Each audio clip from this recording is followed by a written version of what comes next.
Welcome to Couch Church, where we take the plastic off of the living room furniture. That's right, we're sitting on Grandmama's couch so we can discuss the issues at the crossroads of Christ and culture. Hey everybody, welcome to another edition of Couch Church, where we take the plastic off of the living room furniture. That's right, meet us here at the crossroads of both Christ and culture. Want to continue in this conversation for March Madness, Mental Health Matters. Joining me on the couch today is the lovely Lady Ebony McMorris Bagel. How you doing, Lady Ebony? I am doing well, Pastor. How are you doing? I'm doing well. How you doing in your mind? I'm doing good in my mind. Our conversations around this topic of mental health have really made me kind of reflect and go back and be more intentional. That's good. That's good. Also joining us, Minister in Training Crystal Gray and Minister in Training India. What's up, team? Hey, Pastor O. How are you today? I'm doing well. How y'all be? I'm good. So you know what I do with the kids? After I pick them up from school, I say, define good. And the response is, not bad. Also joining us on the couch today as our guest is Tamisha Lawrence. She is a parent support specialist for Advocates for Justice and Education. Welcome to Couch Church. Hi, everybody. How are you? We're doing well. Something brought laughter to you. Because I guess I'm waiting for that question. Like, how you doing? I'm going to say, good. How you be? I'm good. You good. All right. We love to ground Couch Church in a biblical scripture. And today that scripture is Psalms 34, verse 18. The Lord is close to the brokenhearted and save those who are crushed in spirit. Today's episode is focusing on school-based mental health services, a critical area that affects the well-being of children and youth. Mental health challenges have become increasingly common in our schools, and the pandemic and other stressors have really increased this tenfold. This verse in particular gives us the idea that in times of hardship, that it's easy to feel isolated and alone, but the psalmist reminds us two things. One, that God is near, and two, that God cares. This scripture also challenges us to extend the same level of care and compassion to others who may be struggling. We are called to be the hands and the feet of Christ, to comfort and to support those who are hurting. And when we reach out to help those who are in needs, we begin to reflect the love of God and fulfill his command to love your neighbor as yourself. I want to get right into the conversation today because we know that the last 3 years of the pandemic has had a detrimental impact on us as a people, not just as adults and seniors, but the devastating impact that it has had on kids. So I want to get right into this question in terms of recognizing and understanding what are some of the challenges facing school-based mental health services? Well, some of the immediate challenges that we face are misdiagnosed children. And a lot of times they're misdiagnosed because their diagnosis may have changed, especially over the pandemic. Like, there are people who watch their parents and close relatives die during the pandemic, and the services weren't really readily available from a lot of different places. Like, there was an overload of needed services. So there were different programs that were offering like, oh, we can text this and we can text that, but a lot of them weren't free. And so if you had Medicaid and certain programs didn't accept Medicaid or whatever, it was just very underserved. And the process to get evaluated and to even accept help was really difficult because a lot of parents don't want their children talking about their business in the house. A lot of kids didn't want to talk to other people because they're in the house with the parents, and it wasn't really a lot of privacy going on. But school-based mental health was really difficult to get a hold of because it was so many. So they offered a lot of group services, but individual services weren't readily available as often as they were prior to school closing because everybody needed it now. Like, we needed to. Yeah, so I think about when we hear about school budgets, that they can topple over $1 billion public school budgets in some jurisdictions.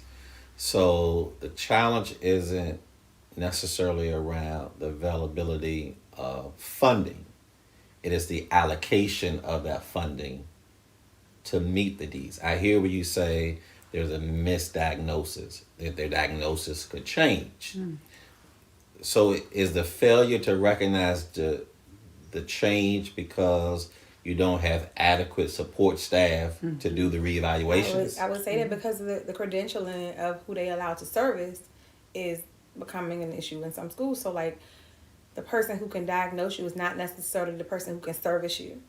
So, like, a social worker has their own amount of credentials, and then you have a psychologist who will be able to kind of provide medication resources that you need that the social worker can't provide, and different.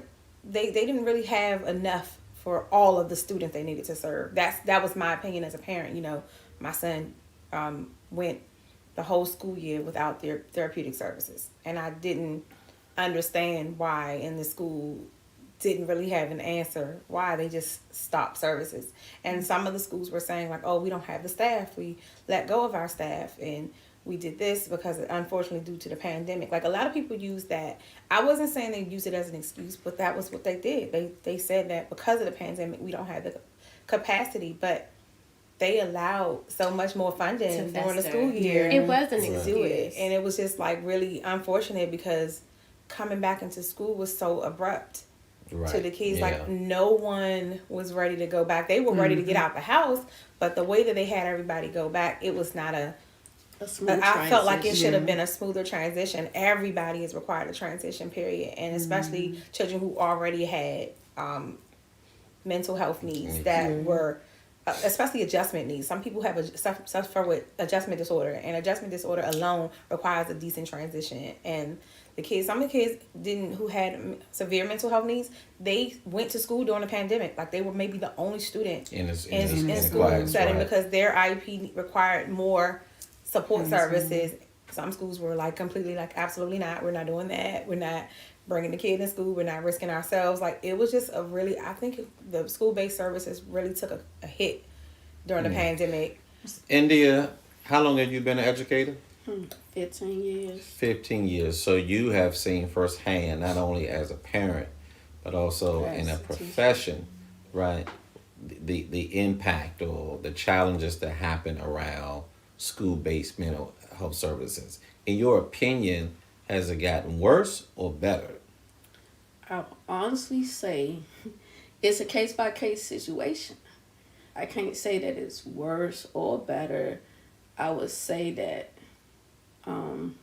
it's almost neutral. It depends on the child and it depends on the situation. There's so many conditions around the students' individual needs. Now, if I were to just speak on, do I think each child is getting what they need? No. There are so many gaps that need to be filled in. Like, when it comes to having a holistic approach or giving them children the wraparound services they need, there's so many different little holes, sprinkles, and it's scary because I'm like, how do you think this child is actually going to grow or get the level of support they need if it's so many missing components? Like, you expect for a child to get coping strategies when they don't even get the services or some type of coach there consistently enough. They might see this person one time a week. Right. This child needed every day something in their ear every day to help them along. They experience adverse childhood. They have adverse childhood experiences on a daily basis. That's going to a long-term effects. It's scary. Like, they are experiencing it on a daily basis. And it's like, how can we know they're experiencing it. How can we put these wraparound services in place to help them cope with these experiences that they're having on a daily basis? What do you all feel about educators taking mental health classes as a part of the degree in the curriculum to be an educator? I think that would be a first question for Miss India. If she is an educator, I wouldn't even want to add that to her plate without. I definitely. I think You talking about it's giving her needed. another job? Okay. I think it's needed though. I think there needs to be some type of foundational level of training when it comes to school-based mental health. Everyone should have some type of training, some type of foundation from which they can work from to support these kids. If right at the beginning of the school year, before they even get in there should be some conversations going on. How are we about to help these kids transition? For a lot of them, it might be a new environment for them. That was Armani. So Armani was in a new school, a new environment. And the first week, I was like, they were calling me. They were emailing me. I'm like, hold on, what's going on? What's the disconnect? And it turns out it was a fairly new teacher, 2 years. And Amani was just really returning back to in person. She had been out since pre-K 3, since pre-K 4, and she wasn't working well with adapting to her environment. The teacher was stressed, Amani was stressed, and I was stressed. However, when we sat down and got on one accord, spoke with the counselor, the assistant principal, the school-based mental health social worker, and we came up with a plan and began working with Amani. And of course, India was in my ear. I was like, India, how can I do this?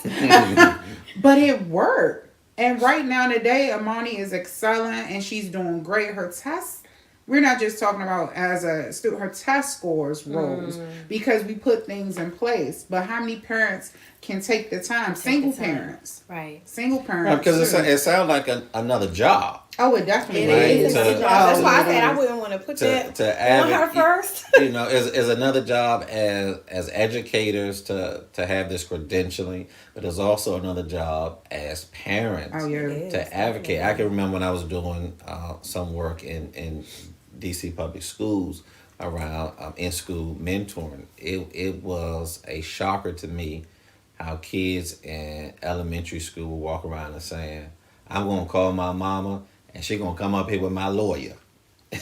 Right? Because they wasn't getting the services. They wasn't getting what was required. And it was like, you can go out and you can get an advocate, but you can also get an attorney. You can hire an attorney, and they come in and they, make all these demands on the school system, or they threaten to sue because the school system isn't fulfilling the IEP.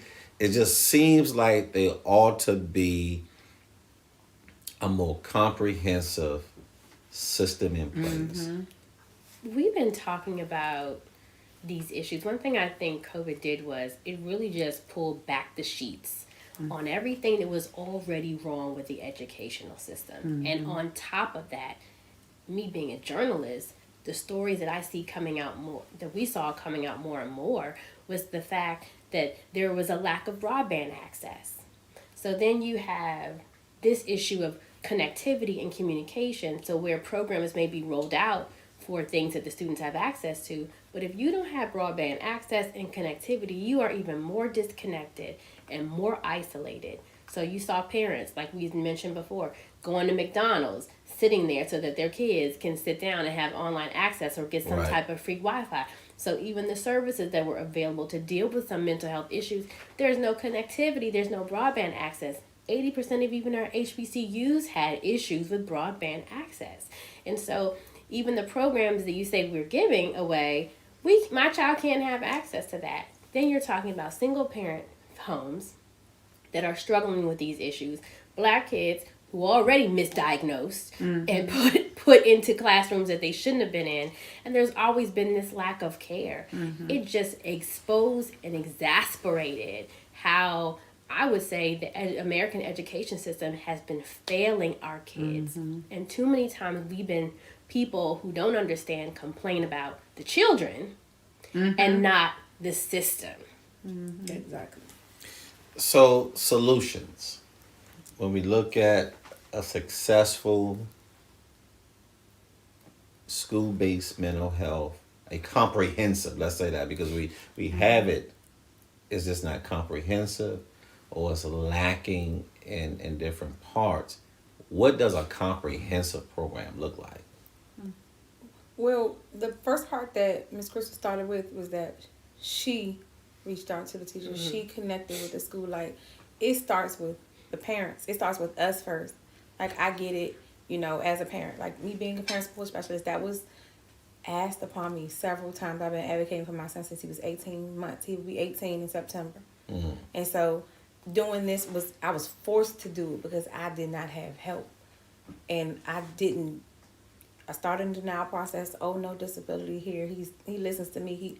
Once I got the habit and started going to the meetings, I stopped letting them tell me stuff because they have a process. Like, the schools have a script in which they start to diagnose, which they start to say, here's what we can provide your child, here's this. But you have to read you have to educate yourself on what they're you telling educate you. yourself. When the school teacher called your mom and said, hey, such and such is not doing well, they talking in class. Mom came at you and said, what you doing in class and what's going on? Right, When right. in fact, we should have been like, hey, is something wrong? Your teacher called me today.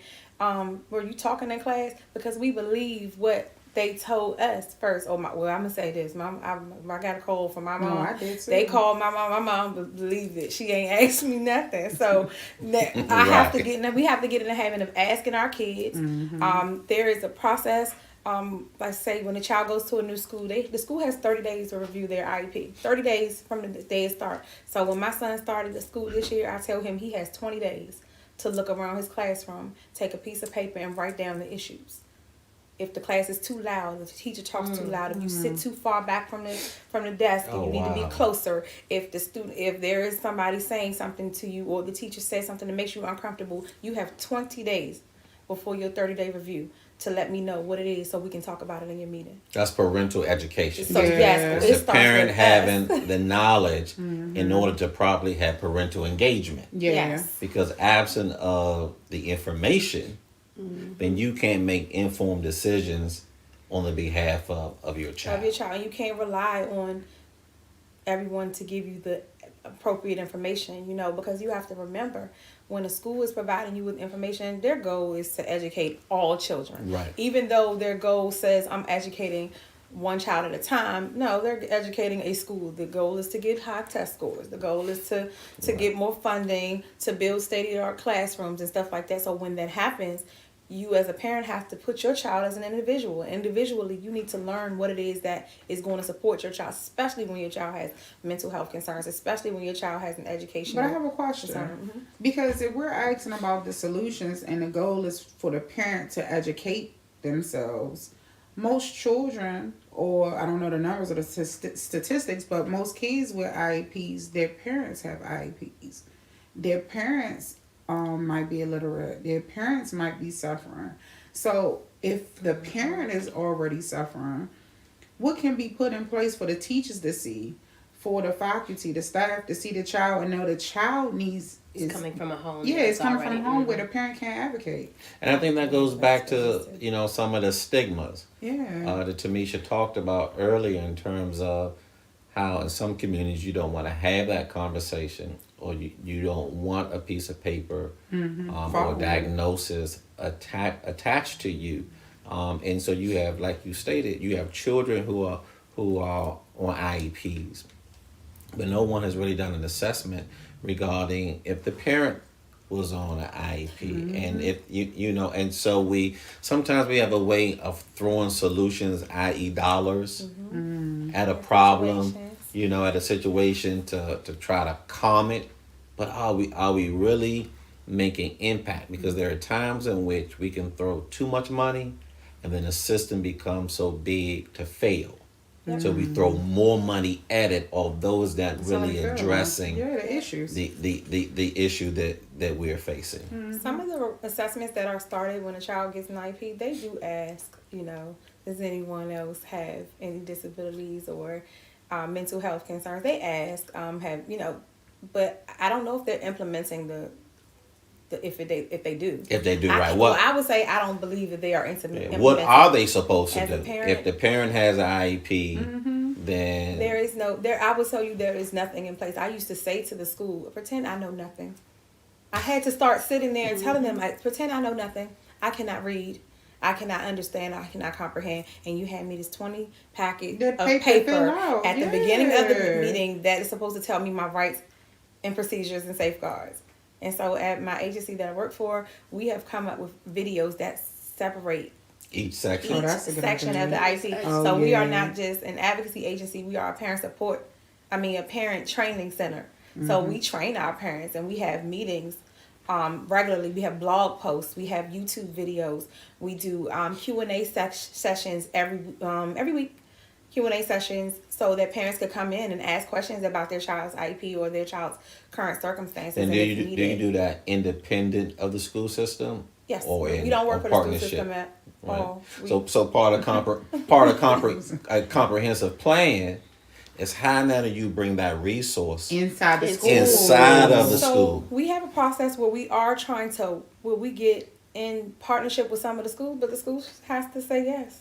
Imagine an attorney coming to tell you, hey, to make sure that you are doing things, correctly, or to make sure that, you don't have as many complaints or being sued for not providing FAPE to your students or anything like that. How about you partner with one of us where we can come in and train your parents, and we can come in and but then they get other parents like you get a parent like this here. You get a group that you imagine being a school of maybe 50 staff members and 300 parents who are Right. I mean, Let me ask you this: do any of the schools have, from independent organizations, have report cards that they have on the schools? Because as you were talking, if there are scorecards that we have, then if people know about that, that would affect even some of the money that does. the school would be getting. Oh, yes, it does. Some of the funding, but I haven't really heard that conversations. I don't know if that is really in place or you effective can't and guarantee utilized. it's all Those accurate. conversations? You can't guarantee all that testing is accurate. Not from the school. I'm saying from outside, Like an independent an independent organization. organization that does it. So I'm not going to ask the school, how did you grade yourself? I'm going to say mom's against whatever, or mom's here, or right. Have like a watchdog groups, or is there anything implemented within any of these organizations that have this? So I'm not going to go to the school. I'm going to look to see what these organizations, how they have graded, just like we do with colleges. Before you send your child off to college, you're looking at every review, what's the top, what's, what people are saying. Well, I did that. School DC does that. That's exactly what they do, and they have it readily available. But me not knowing, that was from 2019. Who did? You That were was saying what when group I went did to that? go. That's just When me you as a look at the parent. grades. When I was looking at school, Right, as an independent, okay. the information Right. was wrong.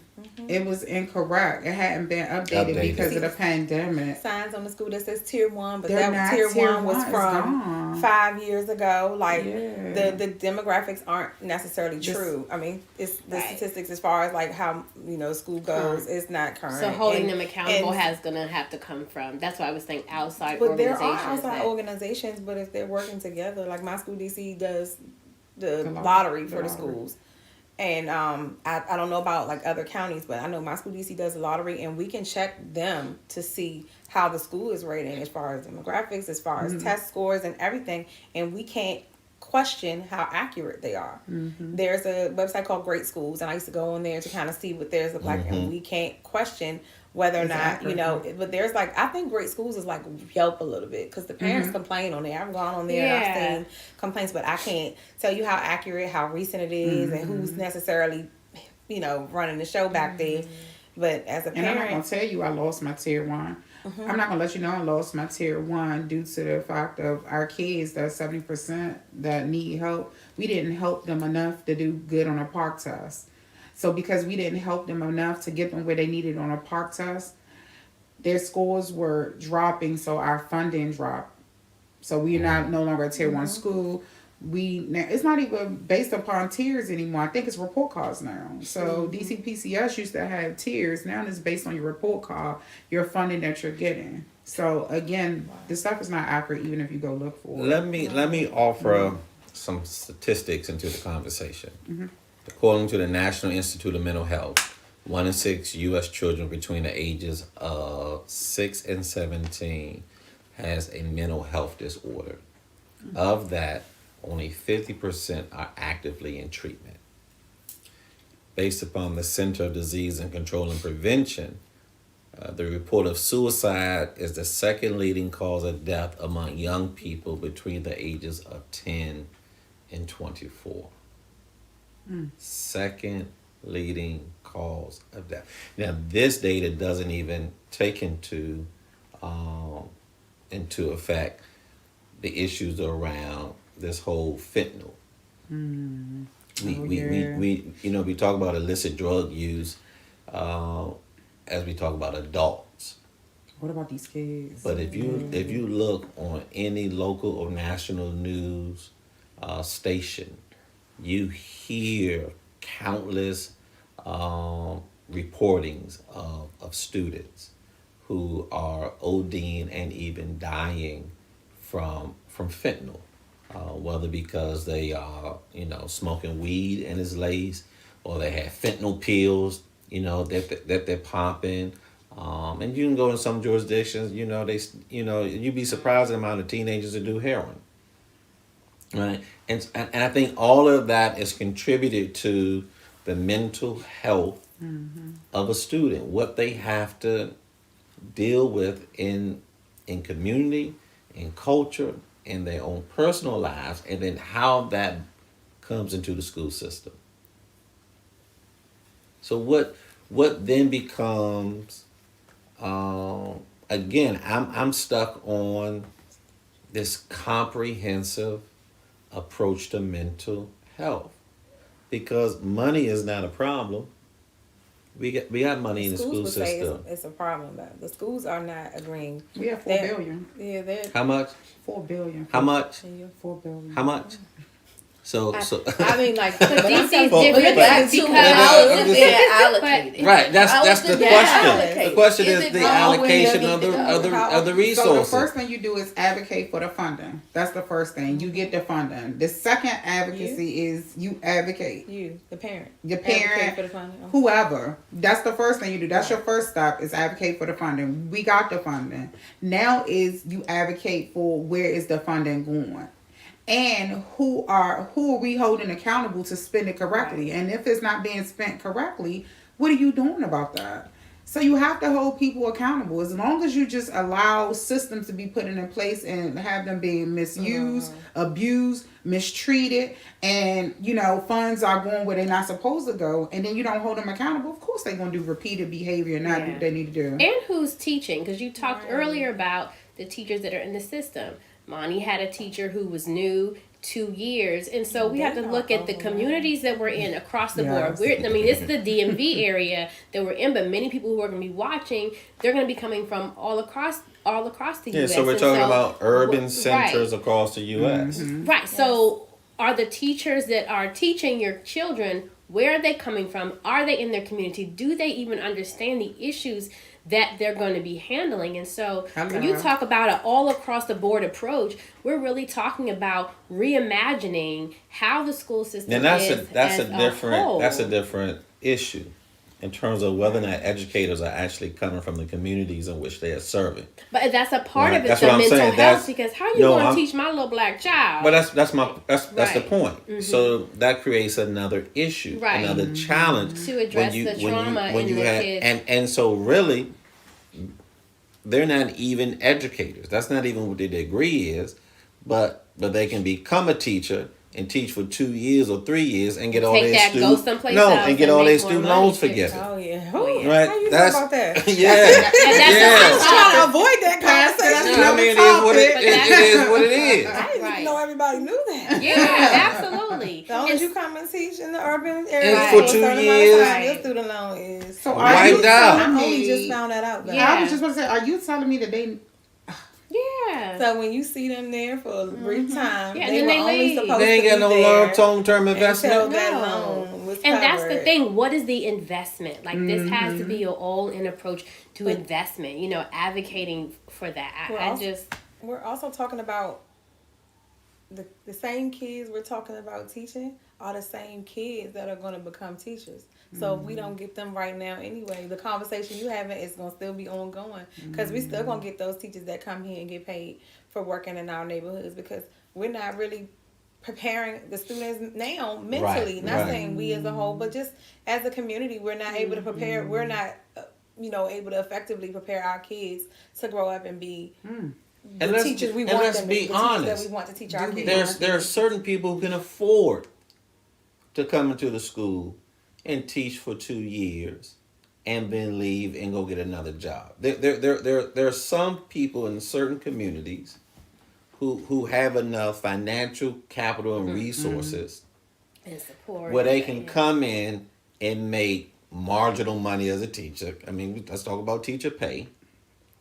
Which is Right? supposed to be- Right? Which With they complain about. which They it- say completely say they make the way that they talk is. That's why I say I didn't want to put any Right. additional, because they I can see that they're overwhelmed. I believe that everybody in the school system should have access to mental health. Like I believe that if we can all have, the parents need to be able to have access to mental health, Absolutely. the Staff, the the staff, teacher, the, all and the staff. teacher, like everyone. the teacher, right? who has But to my interact. God, they We did should have a group 8 to session 10 with years, the school. 8 to 10 hours a day. Yes. They don't want to be in the school. We should for have no a- additional No, I'm just hours. saying, you drop your student off to before care at 6:30, 7 o'clock in the morning, and then you don't Aftercare. pick them up to after 6 care p.m. to 6 o'clock in the evening. So your kid is literally at school almost 12 hours out of a day. 12 hours, and that's what they're saying that's what I'm assuming. That's what community meeting is for a lot of schools. But I'm like, community meeting should probably not just like be like morning announcements at church. It should be like, hey, let's get together. How are you feeling? You Like, hear what let's she said, Pastor? You see what she did, right? I wasn't saying like that. I'm sorry. Look. Mm-hmm. So let me, at my house, we have something called Peace Day. Peace day. Peace Day is that I will leave. You will stay home today. You will not go to school, and today, whatever gives you peace is what you will be doing. The only catch is you cannot touch an electronic. I got a question. I Yes. love that. How often do you give out peace days? Maybe once a month. Maybe once a month. It's required. It's no way for me to have the kids that I have that are not interested in drugs, that are not interested in going out and sneaking out my house and doing things that other kids their age are doing, that are not really having a whole bunch of access to games. Is no way that I'm going to be able to keep them covered if I don't give them a moment of peace to themselves. No, that's good. I mean, we have them. Wow. We have them on our jobs, right? Yeah. We have the personal days Yeah. that we can take that are different than our sick and our annual leave. is. I just need to I need a personal day. Yeah. But what was key PTOs. that what you said was that you have to unplug. You have That to. you have to unplug. That Because you remember, cannot use TikTok electronics. has their mind. Like everything. God. If you really have to regulate what is going into your child's spirit, what they're seeing, what's What they going into their listen to. ear gate, because it is affecting them, and they stay plugged in all day. And I'm not gonna lie, there are times when I've been busy around the house and I've been like, girl, just take your phone and go sit down somewhere, right? Because I'm trying to find myself in the middle of it. But it is important that we teach our kids how to unplug. I think one time I said, you can't watch TV, you can't be on the phone. The question was, what am I supposed to do? Read a All book. these, right. And Oh, I said, puzzle. you used to read all the time. And that was a check on me. Because somewhere in the system, I allow her to start plugging in where I initially had her not being plugged up to Right. everything. So I had to take the time. But now that she's going back, I said, you know what? I need to read and you need to read more. And I Let's need take to the show time to- you. Right. So Yeah. I said, you find something interesting, all them books, find one, I'll find one, and then we'll converse after. And it really just brought like a spirit of calmness. But Yes. the adults have to learn to unplug as well. Yeah. But and that's a good Difficult. point. I was That's going to right. say that kids model What they What see. they what they see, and so we're constantly on our laptops, or we got a phone in our hand, and so now I ain't telling nobody to admit it. I'm 'cause guilty. I don't want to. Now I was Look like because you I looking don't. me dead in I my don't want eye. you. I don't want Look like nobody. you looking I don't me want dead in my nobody eye. to get in trouble with the popo. But we all can probably Yeah. agree I- that we drive, and as soon as we stop at a light, We got our phone. I don't do that. I'm becoming a little more aware of it. I know you lying. I know you lying. I like that. Even at the dinner table. No, my pet peeve is no phones at the dinner table. Put them jokers, adults and kids. I don't want to look up and see you doing this. We doing better. That thumb be doing some more workout than our bodies do. I'm doing better with that in my house too. Like we like phone. Everybody doesn't have a phone, but the ones that do, we are really working on like put the phone up. And I have this thing on their phone. Oh, I lock everything. Oh, no TikTok for more than 2 hours a day, or no more than an hour. Phones shut off after 5 hours of usage. They like, Mom, can you unlock my phone? No, I cannot. What you need? I love that. Tamisha, I want to say thank you for joining us. Thank you. On Couch Church today. I think this has been a very enriching and informative conversation, particularly for us to gain a little bit more insight. We did not make the distinction between public schools and charter schools and private schools, because ultimately I believe that comprehensive school-based mental health services should be in every school, even in the church school. And so every school where students gather, young and old, should be a place in which we address the mental health of those who we are engaging with. Remember that it's our responsibility to do our part for the sake and the betterment of our community. Tamisha, I want to ask, our next episode is dealing with more in depth around parental involvement. We touched on it a little bit today. I want to know if you be able to come back, stick around, and we have another conversation of actually how that looks. I could do that. You can do that. You can do that. I gotta grab my phone. That's fine. You gotta grab my phone. I don't know who done called me, who texted me. I don't know what email came through. Listen, I want to say thank you for joining us for another episode of Couch Church, where we take the plastic off of the living room furniture. This is March Madness, where we're dealing with mental health matters. I want to say thank you for joining us. Be sure to catch us each and every Thursday, 7 o'clock p.m. right here on Facebook and YouTube. Until next time, may God bless you, may the Lord keep you, and may heaven continue to smile upon you. Peace.